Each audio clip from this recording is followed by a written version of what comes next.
സത്യമായി ഞാൻ സ്കൂളിൽ പഠിക്കുമ്പോഴും സെമിനാരിൽ പഠിക്കുമ്പോഴും ഒരു കഴുതയായിരുന്നു.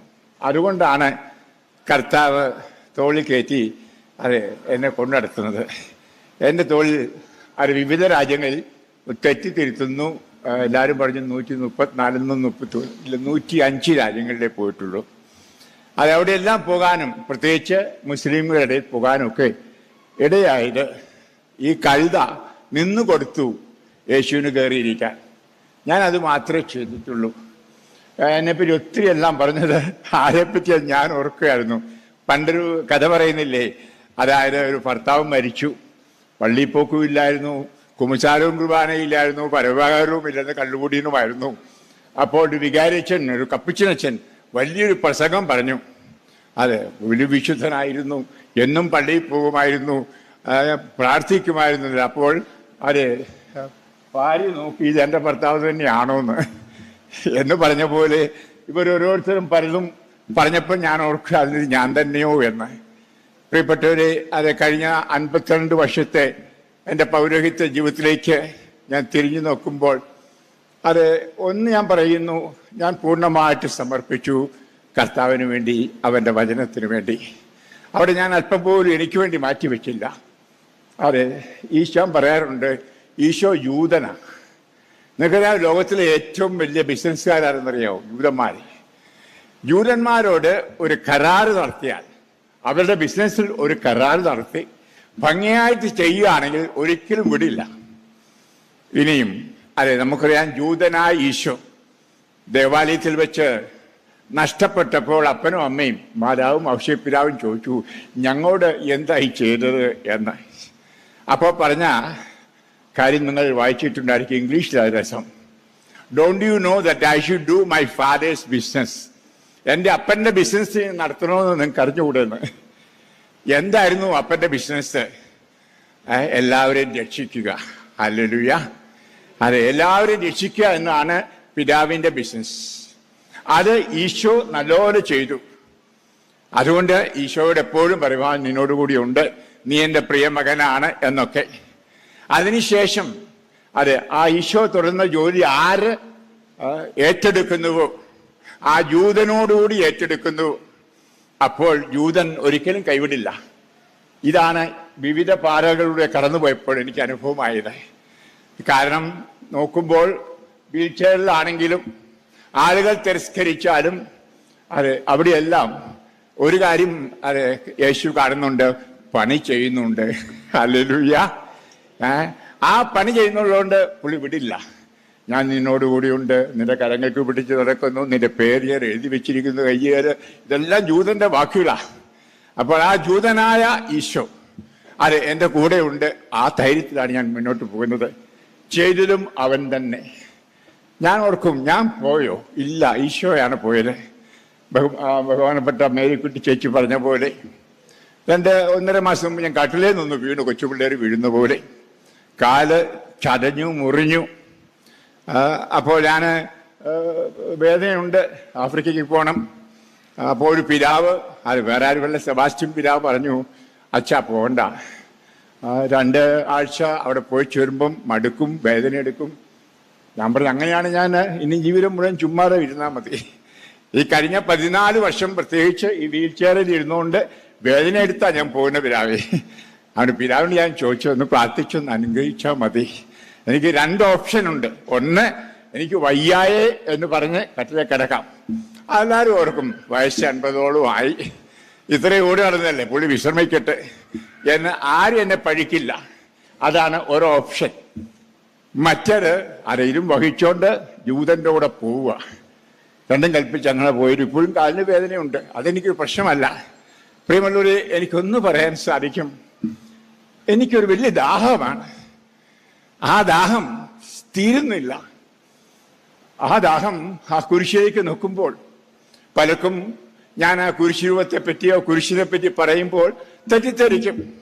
പക്ഷെ എപ്പോഴും ഞാൻ കഴുത്തേലും എൻ്റെ തലണക്കീഴും എല്ലാം ഒരു കുരിശുരൂപമുള്ളത് ആ രൂപത്തിന്റെ പ്രാധാന്യം കൊണ്ടല്ല, അതിന്റെ പിന്നിലുള്ള മനുഷ്യനെ, ആ കാര്യൻപാണി തൂങ്ങിക്കിടക്കുന്നവനെ ഒന്ന് നോക്കും. എൻ്റെ എല്ലാ സഹനങ്ങളും അവിടെ നോക്കിക്കഴിയുമ്പോൾ മധുരമായി തീരും. അങ്ങനെ ഞാൻ സഹിക്കുന്നവനല്ല. അതെ, ഞാൻ പറയും, അതെ, യേശുവിനോടുകൂടി സഹിക്കുന്നത് യഥാർത്ഥത്തിൽ മഹനീയമാണ്. അത് ഒരു സമർപ്പണമാണ്, യാഗമാണ്. യേശുവിനെ കൂടാതെ സഹിക്കുമ്പോൾ അത് ശാപമാണ്, മാത്രമല്ല വേദനയുമാണ്. അവിടെ പ്രിയപ്പെട്ടവർ, എനിക്ക് യാതൊരു വേദനയും ഇല്ല. കർത്താവിൽ എപ്പോഴും സന്തോഷിക്കുമ്പോൾ ദഹമയ പ്രവാചകൻ പറഞ്ഞിട്ടുള്ളതുപോലെ കർത്താവിലുള്ള സന്തോഷമാണ്, ആനന്ദമാണ് എൻ്റെ ശക്തി. ഈ ശക്തിയാണ് അരയിനെ നയിച്ചുകൊണ്ട് പോകുന്നത്. ആരെങ്കിലും ചോദിക്കുക, അച്ഛാ ടയേർഡായോ? Are you tired? ഒരിക്കലും ഞാൻ പറയില്ല ഞാൻ ടയേർഡാണ്. വേദനയുണ്ടോ? ഇല്ല.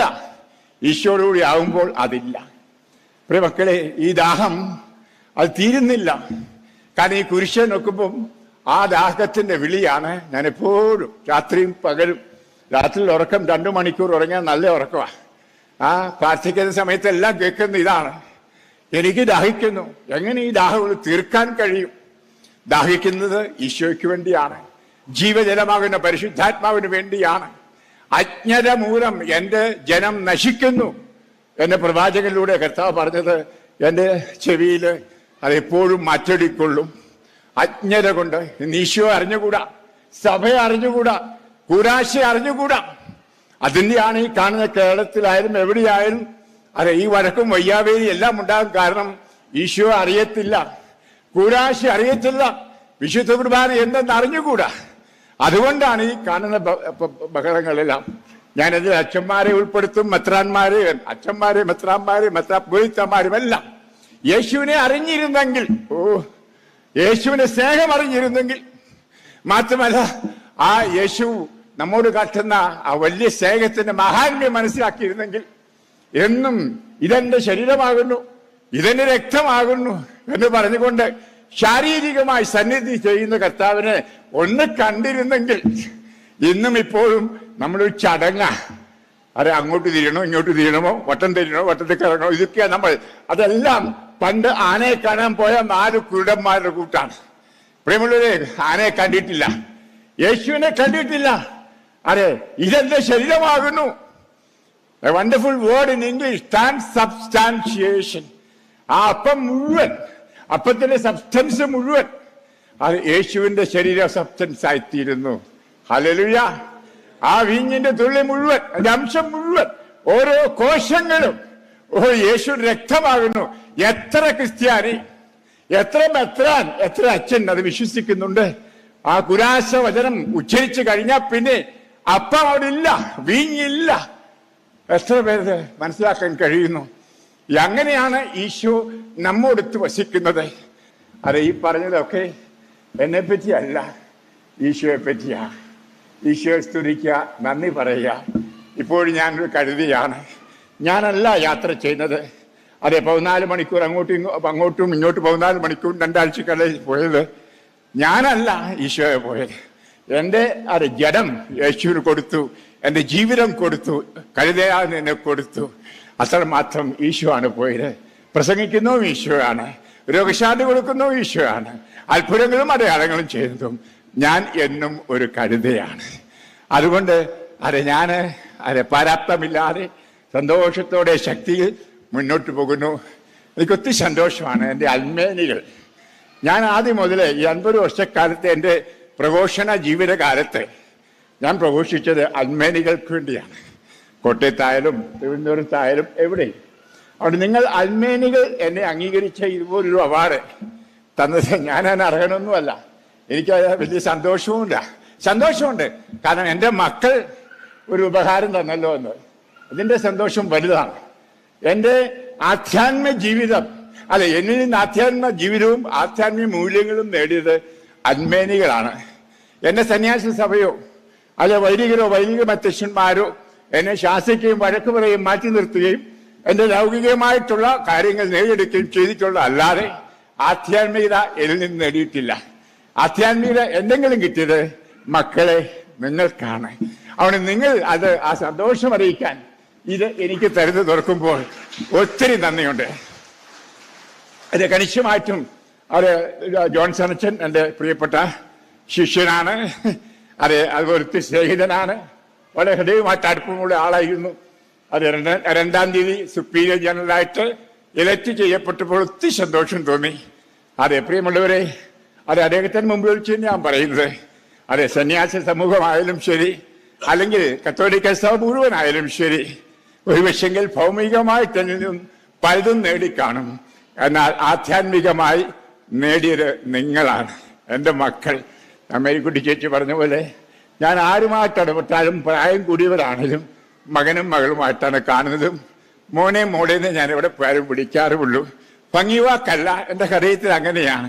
എൻ്റെ ഹൃദയത്തിൻ്റെ ഒരു ഭാഗം ഞാൻ സുവിശേഷ പ്രഘോഷണത്തിൽ മുറിച്ചു കൊടുക്കും. അതുകൊണ്ട് എൻ്റെ സ്വന്തമായിട്ട് ഞാൻ കാണുന്നു.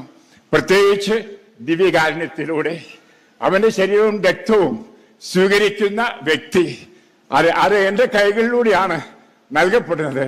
അപ്പോൾ രക്തബന്ധം ഉണ്ടാകുന്നു. അത് സഹോദര സഹോദരി എന്ന് വിളിച്ചാൽ അർത്ഥമുണ്ട്. ഞാൻ പ്രായമായതുകൊണ്ട് എനിക്ക് എല്ലാവരെയും മക്കളെന്ന് വിളിക്കാം. അതുകൊണ്ട് മക്കളെ നന്ദി പറയുന്നു.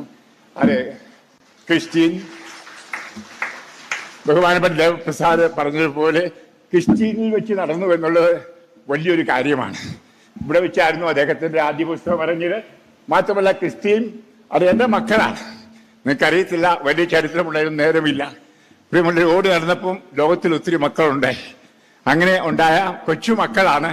അത് ഞാൻ അന്ന് ഇത് ആരംഭത്തിൽ വലിയ കൺവെൻഷൻ നടത്തിയപ്പോൾ കൈ ഒടിഞ്ഞ് കാല് ഒടിഞ്ഞ് എന്നെ ജോർജ് മാത്യു ഡോക്ടർ ആശുപത്രിയിൽ നിന്ന് കൊണ്ടുവന്നതും ഉദ്ഘാടന പ്രസംഗം നൽകിയതൊക്കെ ഞാൻ ഓർക്കുകയാണ്. പ്രിയമുള്ളവരെ, ഞാൻ പറയുന്നു, മക്കൾക്ക് നന്ദി, സ്തോത്രം. അത് കർത്താവിന് സ്തോത്രം, മക്കൾക്ക് നന്ദി. അതുപോലെ ഇന്ന് നല്ല പ്രസംഗമൊക്കെ പറഞ്ഞതും, അത് സിറേഖ് ഡോക്ടർ മുതൽ ഓരോരുത്തരെയും ഞാൻ പേരെടുത്ത് പറയുന്നില്ല. അത് നിങ്ങൾക്കെല്ലാവരെയും അറിയാം. എല്ലാവർക്കും ഞാൻ നന്ദി പറയുന്നു, അതിനെ ആദരിക്കുന്നതിനും ബഹുമാനിക്കുന്നതിനും. I thank you all for doing all that you have done here, spoken here, much more for the award you are given. I was just laughing.